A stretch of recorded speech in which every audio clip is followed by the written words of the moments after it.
So over the years as a yoga teacher, I've witnessed my students go through huge transformations with this practice.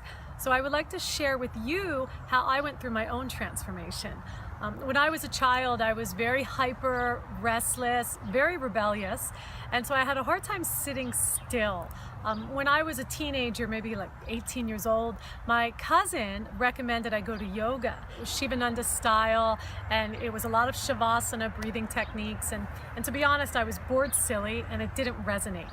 So it wasn't until years later when I was living in New York City, somebody recommended I go to Jiva Mukti. And that resonated because it was more of a vinyasa flow style that was derived from the Ashtanga method, which years later I started to practice. And that has been my practice. So when I look back over my years of practice, I recognize that there was a level of commitment that had to happen on my part to really gain the transformation that happens in our yoga practice. Our yoga practice is a step-by-step process, meaning as opposed to going around the obstacles, we're taught to really slow down and have the patience to go through the obstacles. And this is where we start to really learn a lot about ourselves and how to show up for any situation, even if it is uncomfortable. By learning to sit with the uncomfortable is where we can start to recognize the resistance that our own mind is creating.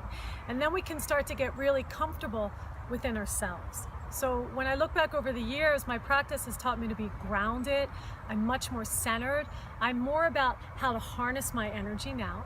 And so my life has definitely felt much more abundant. I hope I can inspire you to continue to stay the journey on your practice. Namaste.